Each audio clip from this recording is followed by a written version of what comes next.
Greetings and welcome to In Depth. I'm Dike Rostant. We are here on location at Tracy's Skincare Clinic. We're about to speak with esthetician Tracy Hilaire about skincare in general and possibly during this carnival season.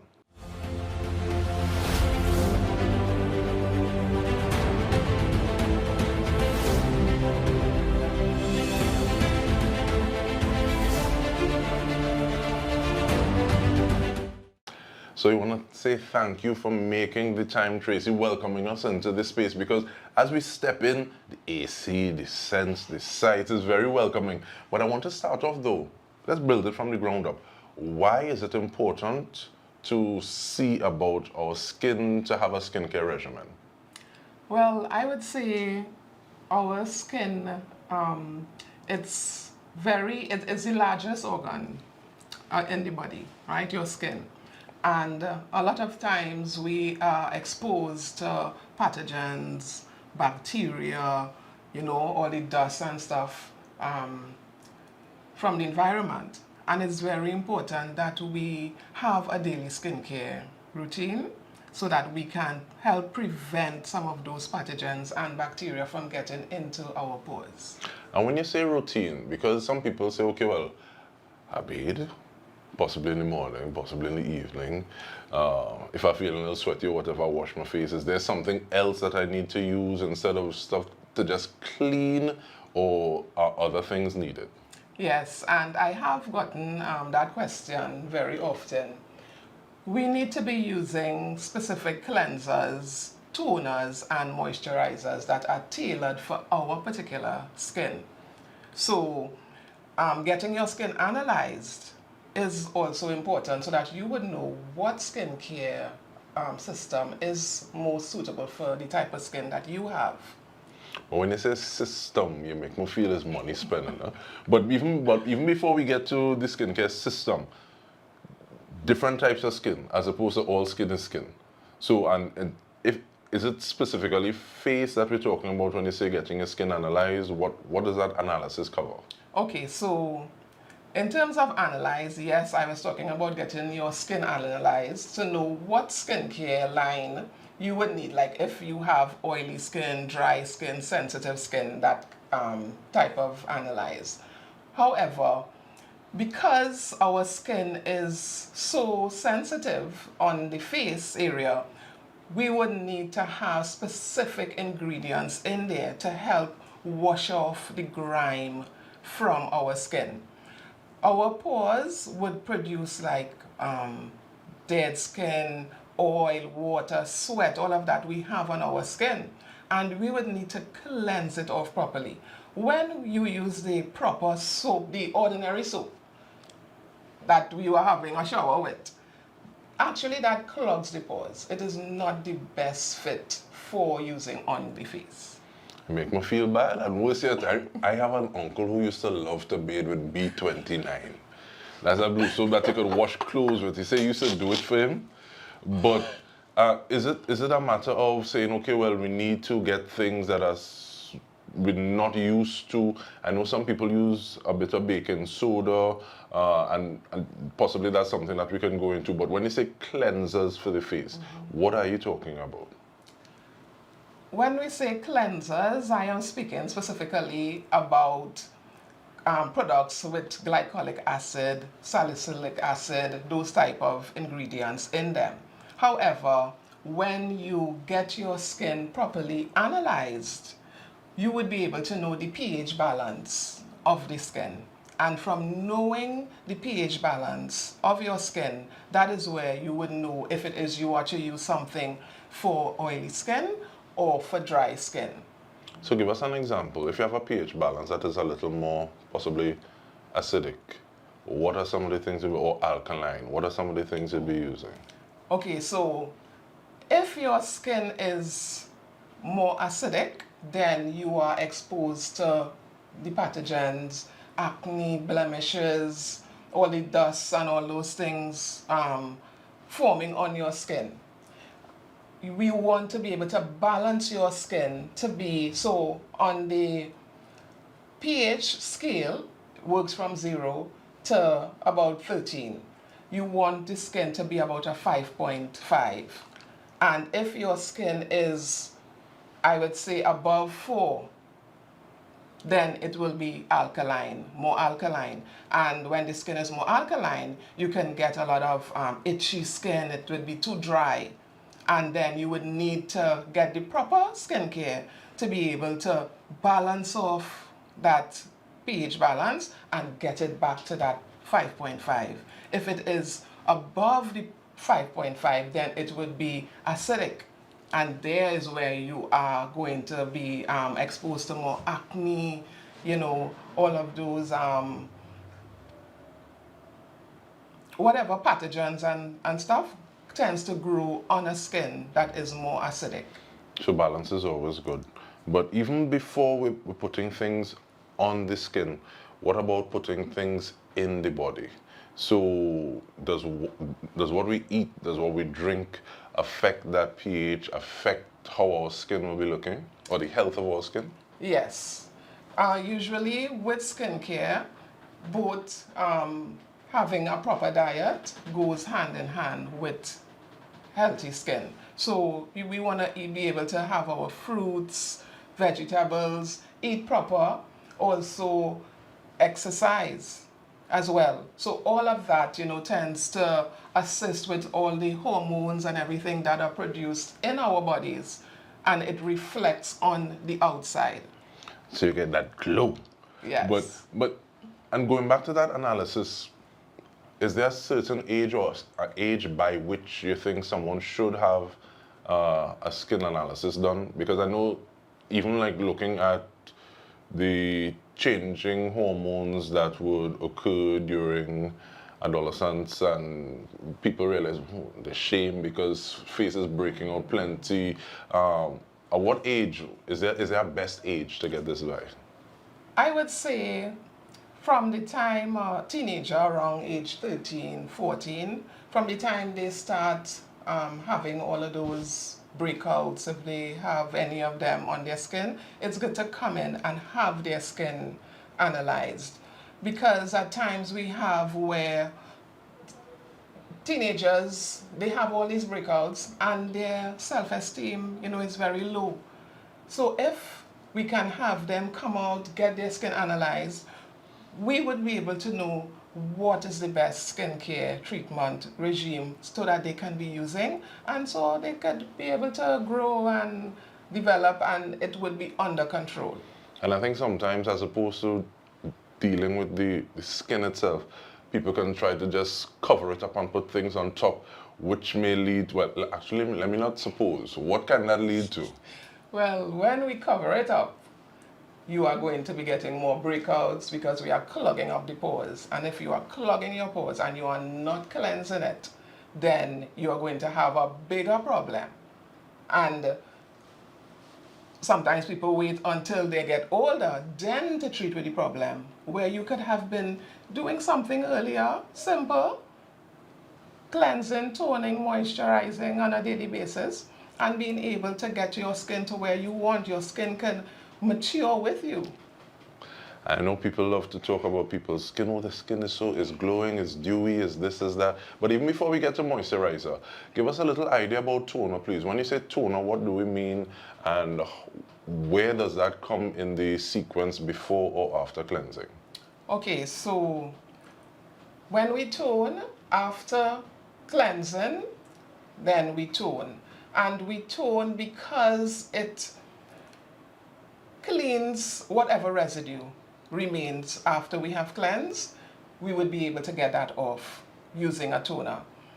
The toner is a very important step that should not be left out from our skincare regime, because that balances back the pH level of your skin.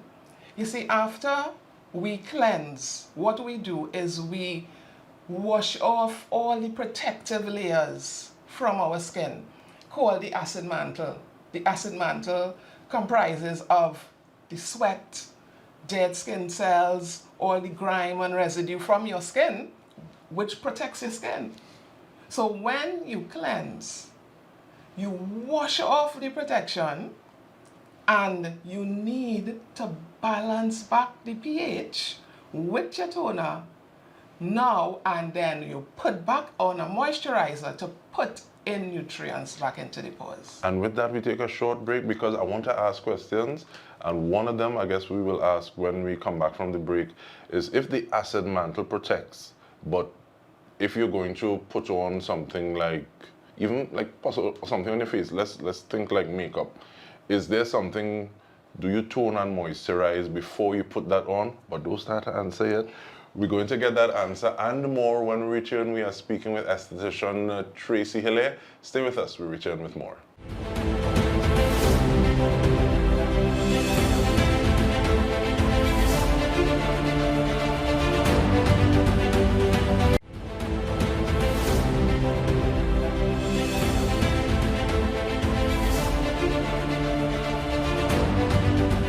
Welcome back. We are speaking with esthetician Tracy Hilaire, and just before we took that break, we were going to start to ask about the procedure, be it the steps. So individuals putting on cleaning face, using toner. We didn't talk about the moisturizers yet, but we need to use moisturizer, especially persons with, like, I have a T-zone of Legend. It helps with the black door crack business, but at the same time, being in the sun, do persons who have naturally oily skin or people in general need moisturizer? Yes, definitely. We need moisturizer. And going back again to once you know the type of skin you have. So if you have dry skin or oily skin, there are specific moisturizers that would treat the different skin conditions. So if you have oily skin, the moisturizers will keep like a matte, have you, and not shiny because you don't want to crack. And if you have dry skin, then the moisturizers will help to put in a little moisture in there, a little balance, not have you looking shiny, but the ingredients in there is very important. So having the moisturizers, you're getting moisture, you're getting nutrients back into your skin, and having SPF in your moisturizers is very important. What's SPF? SPF, well, that is sun protection factor. We need to be able to have that to block off the UV rays. Because this round the sun be sunning. Yeah. So, but is it a matter of the type of skin you have, you look for a certain SPF, or is it a matter of the amount of sunlight that you generally have for the day? Because some people may be inside a little more. So it's all right, well, I don't need as much. So what kind of factors into how much SPF we should have in the moisturizer we use? Generally, you can have a moisturizer with about from SPF 15 to 50 in the different skincare. And that depends as to what you want to treat with your skin and the coverage that you want, right? However, we in the carnival season, and in the carnival season, we need to have a high SPF on the skin so that the sun, the rays will reflect off of your skin, bounce off, and it would not be able to penetrate into the pores. So in the carnival season, you want to have as high as possible SPF on the skin. We could spray it on nice, it's not going to be too heavy. Get a suitable SPF to treat with the skin. And also for those who are not taking part in carnival, still, you're going out there, even if it's your camping, you're going to the beaches, you need to protect the skin as often. And you are asking about if it is you're not in the sun. Sometimes you are not in the sun, but because the sun is out and it is hot, you need to still have on the SPF there on the skin. SPF creams are not to be used at night time because it is going to block nutrients from getting into your pores, and after you clean your face and Nutrients like what? You get nutrients from your skincare just how you get from your body. You would get vitamin C, vitamin E, all of those nutrients you get back from your skincare. Okay, but you spoke about carnival time and carnival season. You'd also have individuals who are out in the night a little more, possibly sleeping a little less. Does the amount of sleep you get, does that impact on your skin as well? Yes. If it is you are not well rested, of course, the skin is not going to be getting that glow, and looking the way it should be. However, if it's a carnival season and you have to do what you have to do, it's not forever, right? But we need to remember to still keep with the daily skincare regime. We cleanse, tone, moisturize. There are some mask protection that we can use for like under the eyes and stuff to help us there if it is we're not getting enough sleep. We can also use high hyaluronic acid. That is something now that helps to plump up the skin and makes the skin look nice and supple. Just a little effect on the outside if it is we're not getting enough rest, so we still looking good. Okay. And I want to talk about different modalities, thanks, because apart from just different types of skin, also looking at different amounts of hair, because if there is a gentleman who has a big beard, is it that he's trying to take care of the hair under his beard, I mean the skin under his beard as well? Are there different ways of going about that? What is that? What do you kind of suggest when you're doing things like that? For example, if we have men who would like to do skincare, what I would usually ask is if they don't mind shaving the hair, not totally off, but as low as possible. If not, we can still treat the skin. The different modalities that we can use to treat the skin in terms of like LED lights. So we have LED lights that would help to kill the surface bacteria from penetrating into the pores. Blue LED light does that. So even if you have all, the hair on your face, you don't want to shave it off, we can cleanse you. We do a normal facial and we use the blue LED light. It helps to penetrate and still it kills the bacteria from under the hair. Okay. And are there any other types of, and I like that word, so I'm going to use it again, modalities. So one thing going through the process, you said using LED lights. Are there any other things? And let me even ask, how does one reach out? Is it a matter of setting a date, having a skin analysis, and then setting another date to have treatments done? And how often do you suggest having treatments done? Okay, that's a lot of questions. Yes. So whichever one you want to take first. Okay, so how can anyone reach out? Just follow my page, Tracy's Skincare Clinic. I have all my information there. You would be able to get the link and you can book an appointment. And once you book an appointment, you would see everything what you want, whatever you want to choose. Anytime I treat a client, for the first time, I would check your pH level of your skin. So we analyzing the skin one time. Even if you do not want to do a facial at that point in time, you can just book for a skin analysis. All right, and last but not least, if there's one takeaway that you want someone to come away from this conversation with in terms of a skincare routine, taking care of their skin, what would that be? Okay, one, I would like to promote treating the skin with oils.